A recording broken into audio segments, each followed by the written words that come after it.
Hi, this is Pat McCarthy. Over my professional sales career, I've had the good fortune to work with some of the greatest sales leaders. They have taught me a ton. I'd like to share some of those stories with you in a series I call Greatness in 3 Minutes. I hope you enjoy. Thanks, Pat. Hey, throughout my career, I've had an opportunity to work with some amazing salespeople.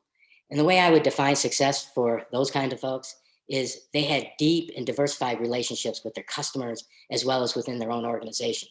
And they consistently exceeded plan year in and year out. Fundamental to this, simply stated, was hard work. Now, I get it. Every sales rep, Pat, thinks that they work hard. But the real elite ones, they are week in and week out putting in 55 to 65 hours. And they show the unique awareness and discipline to be able to say no to things that they may want to work on so that they can focus on the things that they know that they should work on. Secondly, they're both interested and interesting. So, how are they interested? Well, they're curious, they ask great questions, and they show great empathy to all those around them. And in doing so, they build trust and they build connections. So, what does it mean to be interesting? Everybody thinks they're interesting. But let me share with you what's not interesting. Talking about the weather and talking about yourself. That's just not interesting to your clients.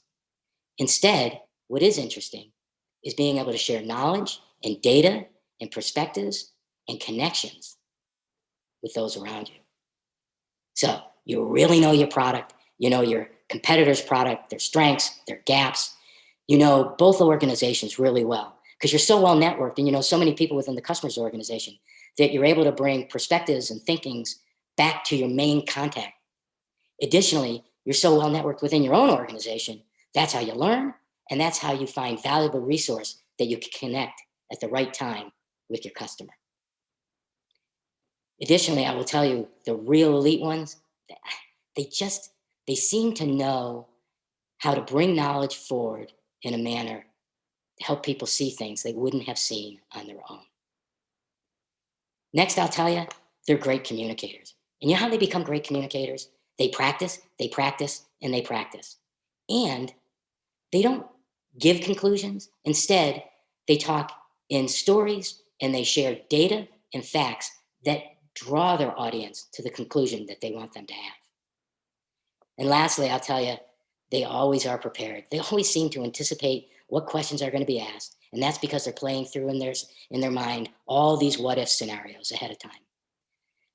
So I'll tell you, these folks, they make weekly investments in themselves because they're always wanting to improve and they're always pushing themselves. And they'll ask themselves questions at the end of the week like, what new person did I meet? And what new story did I share? Hey, how did I get smarter? What new piece of data or trend or fact did I learn? Where could I have been more curious, both with my customer as well as with my teammates? And what short term, mid-term, and long term improvement did I make in terms of moving a deal forward or moving the account relationship forward? And what do I intend to do next week? Hey, the real elite ones, that year in and year out make their number. They're the ones that are investing time in learning, connecting, being interested, and being interesting. Thanks a lot, Pat.